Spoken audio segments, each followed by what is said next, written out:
ahli ijazah tentang Al-Fatihah ya, karena ini surat yang populer.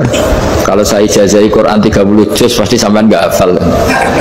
Atau ijazah surat Baqarah, kalau mau Baqarah mau. Ijazahi surat Baqarah mau 2 juz setengah. Ya Fatihah aja yang gampang ya. Nah, ya kulhu Fatihah ini paket ringan ini. Tapi pahalanya apa? Besar. Ini beda ya, artinya selama ini mungkin Anda baca tapi monoton ya. Tapi ini saya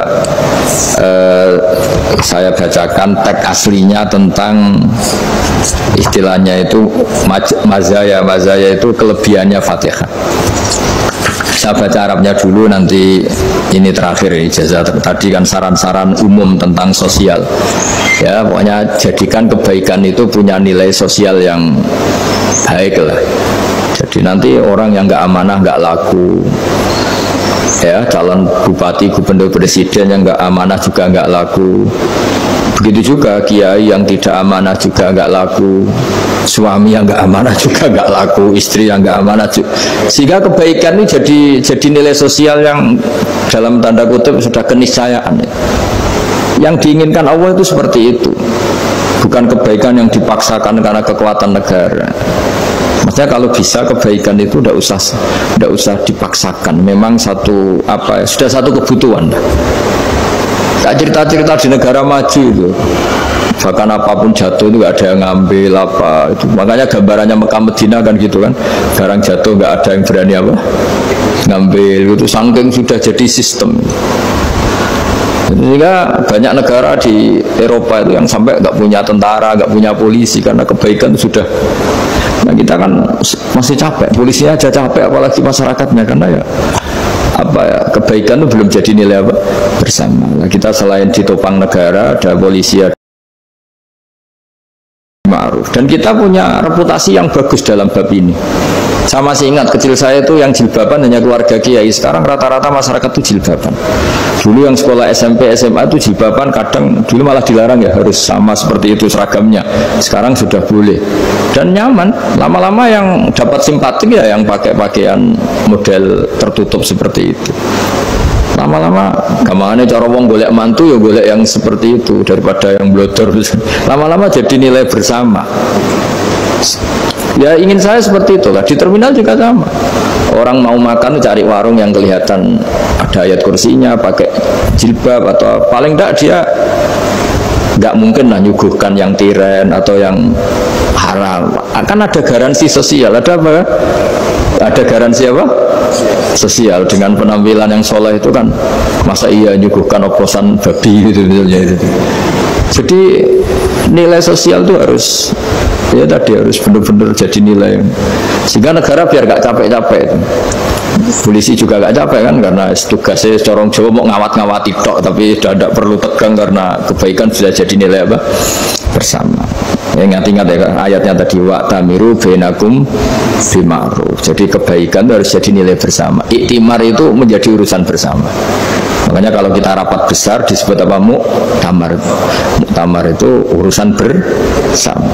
Tadi imamnya sholat juga menopang Gojek karena nggak lama-lama nopang Grab, nopang Kernet, nopang penjaga Indomaret, penjaga bensin, pom bensin. Nah dia hanya punya waktu 5 menit terus imamnya baca Baqarah kan.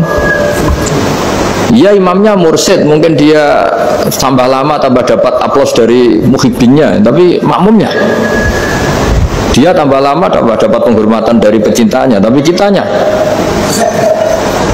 wah khusyuk wali kan, dia dapat status naik lah. Kita yang sudah tidak ikut jadi wali diganggu apa pekerjaannya. Kalau ada imam seperti itu sampai mufarokoh saja, niat ya Allah sampai sini saja saya makmum orang itu, silakan orang itu punya urusan sendiri dengan jenengan, ya sudah, atau salib saja apa itu boleh. Kalau dalam fikih namanya apa? Mufarokoh. Mufarokoh itu niat, tapi kamu jangan langsung selonong mufarokoh, niat dulu pamit sama Allah bahwa sekarang mau mufarokoh. Ya, tapi ya jadi sholat yang aneh kan, imamnya masih rukuk, kamu terus sujud, terus apa-apa selesai ya. Mungkin dalam pandangan itu orang lain ini maksudnya makmum gimana ini kok begini. Tapi sudahlah, Allah Maha tahu. Insya Allah dimaklumi. Ya saya baca tentang Fatihah ya, karena sampean pasti sering baca Fatihah. Supaya sekaligus jadi jimat lah gitu. Jadi kalau kamu sering di jalan-jalan yang mungkin sepi atau mungkin kan tidak semua teman Grab itu nasibnya bagus yang di Semarang Jogja. Mungkin yang di Kalimantan di Papua kan ada yang 10 kilo gak ketemu rumah, ya kan? Ya di TV-TV itu kan kasihan kan, sudah 10 kilo gak ketemu rumah, penumpangnya kewekar preman tuh kan, ini makan orang enggak kan udah. Kan ujiannya dua. Kalau penumpangnya cantik itu ya kecoba syahwat, kalau preman takut. Jadi orang itu selalu ujian itu. Sing sedengan itu kan jarang orang. Jadi kalau penumpangnya perempuan cantik ujiannya itu syahwat, kalau preman ujiannya ketakutan. Kalau orang yang lemah bawa uang ujiannya kamu ingin garong. Jadi hidup itu memang semuanya ujian. Liyabluwakum ayyukum ahsanu amala. Makanya saya sering ditanya oleh teman-teman, Gus, nah ujiannya kenal wong wedok elek piye? Sama, kenal wong ayu ujiannya syahwat, kenal wong elek ujiannya ngenyek, itu sama-sama dosa. Syahwat ya dosa, ngenyek juga dosa. Wah elek keriting untune metu ya dosa ngomong gitu. Kadang-kadang orang berpikir enak kancanan wong elek gak dosa. Kata siapa kancanan wong elek itu ya dosa karena bawaannya ngenyek. Ngenyek itu menyepelekan itu. Makanya saya itu ya nggak mau berteman sampean. Nanti kan bawaannya ngenyek atau seneng ya tidak tahu. Ya sudah ada takdir saja kalau ketemu ya tak ulang ngaji gitu. Tapi ini ngaji terakhir, setelah ini ngaji biasa aja, tidak usah resmi gini. Ngaji kok resmi aneh. Pokoknya nanti suatu saat kalau pandemi sudah berlalu saya akan ngaji Rebona. Ini ngaji. Ini ngaji yang kurang bagus karena ngatur kiai kurang berkah ini. Nanti tapi ya lumayan lah masih mau ngaji. Ngaji kok tanggal ini jam ini. Sekarang suatu saat kamu tak panggil, Mas Wahyu datang ke sini jam ini, tidak mesti bisa. Mungkin pas ada acara apa, maaf ke sini pas ngecek kan pas apa. Jadi ya sudah tapi tak maafkan, enggak apa-apa. Takdir ya. Tak bacakan supaya sampean tahu keramatnya Bismillah. Nah sebelum saya bacakan Bismillah Fatihah, tak beritahu tentang ilmu tafsirnya karena ini penting sekali. Fatihah itu dawuhnya Allah, tentu itu dawuhnya Allah. Saya ulang lagi, itu kalam Allah.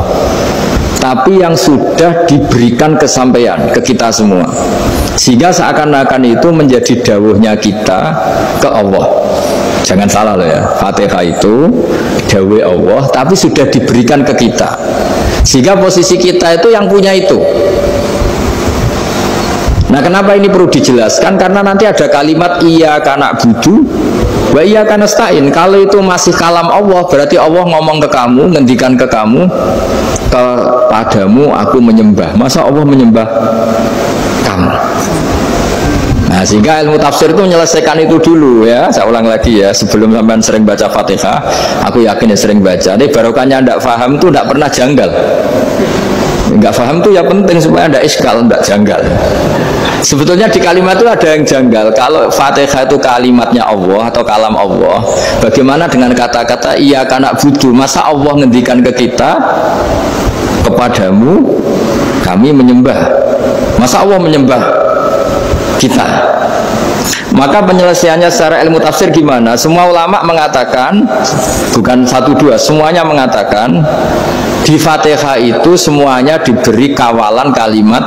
Saya ulang lagi ya, di Fatihah itu semuanya diberi awalan kalimat qulu, katakan wahai hambaku begini. Ya, katakan wahai hambaku begini. Nah, begini ini pelajaran dari Allah yang sudah diberikan ke kita. Terus kita mengatakan Bismillahirrahmanirrahim, Alhamdulillahirabbil, termasuk kita mengatakan iyyaka na'budu wa iyyaka nasta'in. Jangan bayangkan Allah ngendikan ke kita. Kalau Allah ngendikan kita berarti gini, hei Wahyu, ihdinas siratal mustaqim, tunjukkan saya jalan yang benar.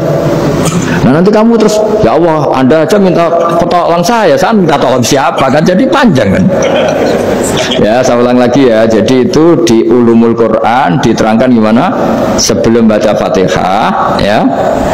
Fatihah itu kalamullah, ngendikannya Allah, tapi yang sudah diajarkan ke kita dan sudah milik kita, sehingga kalimat itu menjadi milik kita. Tapi ya kalamullah, tetap kalamullah, tapi sudah menjadi milik kita.